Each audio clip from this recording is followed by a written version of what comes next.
Nice. Bel'Shir Vestige, you meant so much to me. Oh. Oh well, but you know, not everything can be happy. Not everyone can have a wonderful day every time. So, you know, we've just got to do what we got to do and say goodbye to our good old friend Bel'Shir. A lot of tournaments already have, and they seem to be coping pretty well. And you know what I'm actually really intrigued to see is what maps we're going to see is new maps for the second season of WCS.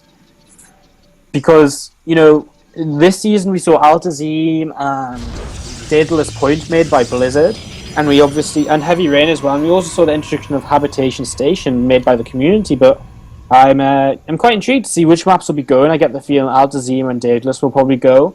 But I'm most intrigued to also see, you know, what kind of maps are we going to get out next, because the map pool right now is really diverse and interesting, but kind of biased towards certain builds. Cough, blink, cough. I think we're just gonna see Lost Temple brought back. No. Yeah, wouldn't that just be, you know, one to throw everyone's kind of what the fuck's out the window? Man, so that would be. You have your Zerg free one map, you have your Terran free. So yeah, in this best of 3, the Terran gets a 1-0 advantage. The Protoss comes back, and then we just play rock paper scissors with map 3. Anyways, let's get into this PvP on Bel'Shir. No proxies this time, and gonna get just some gas on the way for both of our players here. So nothing too crazy. It looks as though GrayWarden will just be taking a slightly later second gas, but he took a slightly earlier first gas. So altogether, this is going to pretty much even out, and just going to see probably some Mothership Core openings here. First thing to really look for is if either player goes up to that third gateway, or sorry, that second gateway. Yeah, to introduce these players, of course, we have in the top left corner, he is the player from Cascade, known as Zeth. And we have the player with the probe in Zeth's face, he is the player from Missing in Action, Mr. GrayWarden. Ooh, this is interesting. This little probe moving around, getting a scout, and this is always nice because he knows exactly how much gas his opponent is mining. He knows, you know, what time your gateway came down at, and you know, right now he'll say, right, well, you're not doing anything too greedy, you're not doing anything too aggressive, and you're not taking a second gateway just yet either. So, you know, he knows what kind of build his opponent's going for, whereas, you know, Zeth's going to get the same information just ever so slightly later, and he actually throws down a second gateway here. And this should be spotted by this probe, so GrayWarden knows there's 2 gates down, he knows the kind of opening coming from his opponent, and, you know, from this opening we should just expect to see a few stalks coming out of pressure, and GrayWarden's just going to be a little bit faster on that Mothership Core, and both players trying to take down the probes of their opponent. Yeah, GrayWarden's probe out for blood over here, getting a little bit of full damage done to this core probe over here. You know, and GrayWarden even pulling about 6 of his probes off, which is a pretty significant deal. That's about 30 minerals he lost there trying to kill that probe. So, unfortunately not able to do so, so falling ever so slightly behind as a result. Twilight Council actually coming down for both players here, and, you know, for GrayWarden, I think it should be Blink for either player. I mean, it's definitely going to be Blink for Zeth, because he's opening up with the 3-Stalker build. It's so common to go into Blink from this. GrayWarden, he's only on a single gateway, and, you know, his Blink's not really going to come out that much faster, so we could see a DT Shrine from him. But at the same time, it could just be Blink as well, and, you know, it's not exactly a massively early Twilight Council. Now he's adding on gateways too, so I think there should just be Blink starting for him here in the next couple of moments. And there we have it. So it's going to be Blink versus Blink, actually one of the more exciting kind of matchup composition, composition matchups we can get, because oh my god, what? Zeth goes down the dark side now. I wasn't expecting that one. Actually, GrayWarden's Mothership Core is going to be super annoying there. Got 1 kill already, and this probe can't get away. That's going to be a second kill. He might even get a 3rd kill here. This is really nice. Committed just to get as many probes as possible. That's the 4th kill. He's going to go for 1 more, and he's going to get it. 5 kills, and most importantly, scout the DT Shrine of his opponent, and immediately we see that cancelled by his opponent. And now Zeth starts Blink, but the problem for him here is Blink is behind his opponents. And now GrayWarden is building a robo facility, so once he recognises that there's no DTs and there's Blink, he's going to be able to make Immortals too. So this is a great opening for GrayWarden. Nice scout, good damage done as well, and right now we see him with a little bit of an income lead, which is going to help in this mirror matchup by huge amounts. Yeah. Probes are actually running into each other over on this far side of the map. GrayWarden's probe like, whoa, don't see me, I'm not here. And going to build a pylon over here. Now Zeth is going to go looking for a pylon, but he might have not actually noticed that probe, so he is going to run into it now, but not before this pylon is going to get up. Oh, he turns away! Oh boy. Wow. The thing is here, like, these Stalkers have Blink so much earlier, and that's so crucial. I mean, about a minute extra of Blink is absolutely huge for GrayWarden. He can really abuse that, and you can see Zeth, he's got a sentry out. And that's going to be really important. He needs to buy time. He does have a Photon Overcharge, and he will start Chrono Boosting out an Immortal. But he's not going to be able to build up a big Stalker count, and that's the big crucial thing here. Yeah. As GrayWarden isn't really committing too far forward. He's building an Observer. He's not really building any more Stalkers. He walks up the base here, and with Blink, well, you know, he can trade okayish, but has to turn around with Photon Overcharge being used. And just going to try and pick off a pylon here, and he's going to get a free pylon. And, you know, that's a nice little addition for nothing. So, nice start. Goes for a sentry too. And he's going to think about chasing it, but doesn't want to go too far in, but he will get the Bel'Shir ball. Oh, no, he doesn't. Now he does. Yeah, that is so annoying. You just do, in a PvP, you do not want a pylon this close to your base. At this point, Zeth is contained, and there's nothing that he can do to break out in the short term. Sentry going to go down again, just trading for nothing with that Blink, and finally, the blink completes here for Zeth, but you can see GrayWarden's got an advantage. He's got map control, so he feels confident enough to start a Nexus. He's got a Forge on the way, and that's going to pay dividends for him throughout the game. And with this Observer, he's going to continue trying to pick off units. And with a couple of sentries coming down, he's going to look to separate this army off. Stalkers do blink forward, but the Immortal can't fight here, and that's one of the bigger factors. But running into range of the Immortal now starts getting these Stalkers down. And there we go. GrayWarden maybe staying here a little bit too long, but then some okayish damage. He will fall back to another reinforcement of Stalkers, which should be enough to once again turn his opponent back running here, and picks off the Stalker. And still has this map control, faster Nexus, faster Forge. These are all really important things, and the longer he stays here, the longer this Nexus doesn't go up for Zeth. Yeah, GrayWarden playing a pretty dangerous game there, because of course he going in for Blink Stalkers versus Blink Stalkers is very snowbally, and he did invest into that Nexus, so if he ever falls behind in the Stalker count, which he's very close to doing, things can get very bad. Very bad. The Stalkers can't really run from each other too well because of that Blink. Yeah, GrayWarden gets out of that at the right time, and you know, he's already got his advantage. This Nexus is so late for Zeth, and now he just goes back home. He's got Immortals of his own on the way, his Forge is spinning.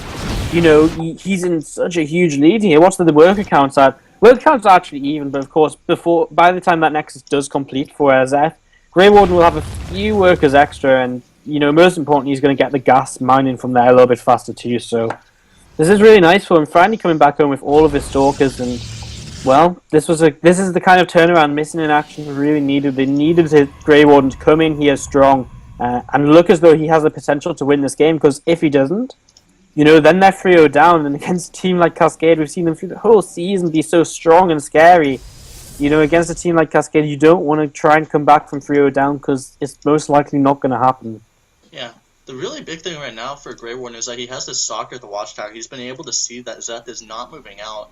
If Zeth were to just move out, then he would have to really respect the pressure that could be coming onto him, but since he hasn't been doing that, he's just been able to stay home, just Chrono Boost Immortals, build these gases, continue to make probes, and get further and further ahead. Yeah, we can even see him now going into charge as well. That charge is going to be so good for when he comes in to engage on his opponent, and also for chasing armies down. And yeah, I mean, what's the work? Let's look at the work. So he's 5 workers ahead, which again is nice. The most important thing, I think, is that his +1's completed. Now, he's not starting his +2, so he's given his opponent a chance to start coming back a little bit here, but there's that +2 starting up. So, you know, it didn't take him long to keep that going. And now he's actually investing in a cannon in his main mineral line. Helps against Warp Prism Harass, especially when, you know, earlier in the game you saw DT trying, and you haven't seen any DTs yet. Before all he knows, that could have still completed. Yeah. By the time these gases actually finish, that's going to be about 400 gas that GrayWarden's mined, that Zeth hasn't mined, and that's just absolutely huge in this mirror matchup. It's like all those gas units are so important. Yeah, it's not like it's TVT where you just want to mass Marines all day. That gas is so important, and it's also not like TVT where you get this defender's advantage of siege tanks, etc. While you kind of catch up a bit, you know, you get a bit of a defender's advantage, but not so much. So You know, the thing that Zeth does have going for him is he's got fairly similar immortal count to his opponent. In fact, if we look at the immortal count, he's actually about an immortal ahead. But again, he's behind on upgrades. His Templar Archives is behind his opponent. He doesn't have charge either. So while he's finally taking some map control of his own with these Stalkers, he's still behind in this game. And you can see GrayWarden's going to continue his advantage. He's going to take a third base and just keep on macroing up here. So things are looking good for Missing in Action's player. And he's also got a Stalker at the third base of his opponent, so he can spot for any third base attempts from his opponent, get an idea of when that may want to try and come down. We do see High Templar now in production, of course, primarily for those Archons, as we see get morphed right here. Just Archons are just pretty awesome. I'm kind of surprised that GrayWarden isn't moving across the map. You know, obviously he's not committing to any kind of 2-base because he's got a probe ready to make a third. But with his +2 finishing, he definitely does have an opportunity to move across and do some damage if he would like to. And with that Templar Archives finishing, you know, you can warp in them Archons as reinforcements so quickly. And we have Stalkers on either watchtower for either player, currently just holding their positions and scouting around, seeing if they can spot anything, but nothing to really be seen. And third base now goes down for GrayWarden, and this probe is going to be blocked for Zeth, and he's actually going to lose that too, so a little bit annoying. And, you know, of course, GrayWarden gets that information that his opponent does want to take a third base here in the near future. Yeah, we see another constant hallucinations out of both of these players, really being able to keep an eye on exactly what their opponents are doing. You want to be very on top of it if you see someone try to go for something like a Tempest Switch or something, of course. Or Void Race. We do see, Stalkers. Oh! GrayWarden are going to pounce off these Stalkers and stuff, and he's actually going to lose a lot of these. Their blink was on cooldown, so they were not able to get away. So a great move there by GrayWarden, picking off like 5 Stalkers for free. Yeah, that was huge, man. That was a lot of units to just lose for absolutely nothing, and pounce was exactly the right word. I mean, he leapt on them as soon as he saw them, so great little play by GrayWarden, just edging that advantage he has even further right now. And his +3 is on the way, and surely, he just says to himself, right, as +3 finishes, this is my time to go. And he is moving across the map, and while he may be down in Immortals, I think he can just make up for that in the fact that +3 is just so much better than having +2. Them upgrades are so vital in this matchup. And he's getting so many Zealots to warp in as well. He's just going to have so much to he's going to have so much tanking power. And without Colossi, it doesn't matter how many Immortals Zeth has, because he's going to take so long to eat through this. But, doesn't want to fight just yet. He wants to wait for that +3. That's his advantage here. Yeah, GrayWarden, this is not the fight he wants to take. Zeth has a really good defensive position right here. He cannot go in here. Ooh, some Zealots in there's Zealots in Zeth's natural expansion. Going to be cleaned up by a cannon and some Zealots of his own. But still, this is nice, this is annoying. And now we have the main fight starting to come down. Some nice force field, catching a single immortal here at the start. Still, that +3 is not finished. 3 more seconds, 2 more seconds, and there we have it. +3 finish, +1 ground armor already queued up. And GrayWarden has a huge timing now where he has this upgrade advantage and he can press on in if he would like to. Yeah, and of course using that High Templar to snipe off that Mothership Core means no photon overcharge and possibly more importantly no time bubbles to impact this battle. So we're going to see, it looks like GrayWarden is going to go for it. Yeah, this is his time. He's going to have the better concave coming into this fight. He throws down a really nice time warp as well. A lot of Immortals can't really get in range. And this is not good right now. That +3 is just shredding through these units. Getting forced back a little bit. And I really don't think he had to actually back off. He has significantly more units here. But maybe just wants a couple more Zealots to really come in and do the tanking. And now he's going to move forward again. And well, again, he thinks twice about it. And GrayWarden's taking so much free damage, specifically on these Archons. And for no real reason. Yeah, it's just it's that core of Immortals that just with his composition he can't really touch. So that's what's keeping him back. Unless he has like a large number of Zealots, he can't actually really do anything with those. And his opponent is ahead in Zealots as well, so actually he's just going to be forced back here. GrayWarden is. This is, I mean, if he didn't back off so many times and take so much free damage, he'd be able to push on through here. Now he's still going to have an upgrade lead in terms of armor, and he will stop some mining happening at the natural right now with a couple of Zealots. So this is nice for him again, just continuing this harassment. But, I mean, well, Zeth going to clean this up. He's still going to be behind again in them armor because juicy DT's on the way for GrayWarden. Do you reckon this could be something that he can use to finally find an opportunity to push in? Because I'm not sure how many observers or in this army of Zeth. In fact, he's not got a single observer on the map, so DTs at the moment are going to be huge, especially in the warp prism in the main. Yeah, that's actually a direct response to him sending these zealots and realizing, wait, there's no cannons at this mineral line, there's no cannons at this mineral line. Looks like DT's gonna go. Unfortunately for him, Zeth is now building those cannons, probably realizing the same thing. So the thing is, the really nice indirect thing that happens here with, you know, going DTs is that you force your opponent to start actually making, you know, observers out of their robotics facilities. Now, we do have a second robo.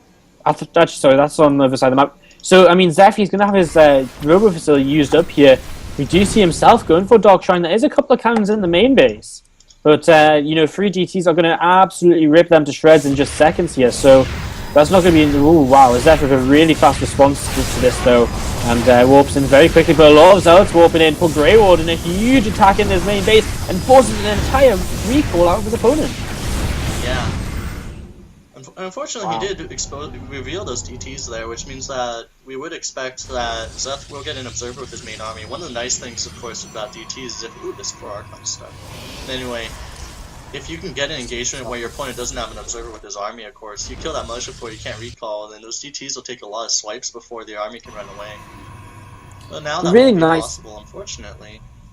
A really nice thing that GrayWarden's doing behind all of this is the fact that he's going into Colossi 2 at a time, and you know, this is something Zeth is going to want to start going into as well. You can see he's building the second robo facility and the robo bay, but he's just not quite had the time to do it yet. And that will give GrayWarden a lead as he gets out of a fight, which he couldn't take. You know, his opponent has so many more Zealots, so GrayWarden, he really can't, you know, push right now. He can't take a fight. You see +2 armor going to complete up for him, so it's now 3-2 against 3-0. And again, them upgrades, you know, they will make a bit of a difference here still, you know, not as much as just the attack upgrade advantage, but still, it is an advantage, and GrayWarden also taking the 4th base. He's always been ahead on bases this game. Yeah, Zeth in a situation where he's going to have to make something happen. He has a very, very, very strong mid-game army with all these Zealots, Immortals, and a few Archons, but GrayWarden is getting Colossi with this. His army is going to feel significantly stronger over time. So Zeth's army is just going to lose out eventually, because all the Zealots become worthless, obviously, if your opponent has a lot of Colossi. Yeah, man, we see Zeth taking that 4th base for himself too. And Zeth's interesting, he's still building double Immortals here. Now he goes into these Colossi. And, well, you know, Zeth has an advantage in supply here. He's down by about 7 workers, which means he has a significantly large army. Now, a lot of this army is in Zealots, and the Zealot advantage here is actually like 26-8, which is huge. But Zealots are made very quickly, and 4 Colossi also rip through Zealots very quickly too, and that's something to think about as we potentially go into this fight here, and he's going to disengage. But these Colossi can kite back and start ripping them Zealots to pieces, and they will go down very, very quickly. Yeah, the quality of this army from GrayWarden is so great, but he still cannot handle being surrounded by this engagement. But these time ups are really nice. You can see them Zealots are just absolutely melting for his opponent, and already he's made up the supply difference here. DT mixed into the army. He's doing a nice job. Zealots flanking as well. For Zeth doing an okay job, but here come the Zealots reinforcing for GrayWarden, and this is what he needs. Keep these Colossi, Immortals, and Archons alive while he takes down the Immortals of his opponent. He shreds on through, and missing in action are back in this series, pulling it back a game. 2-1 now is the scoreline. Cascade still with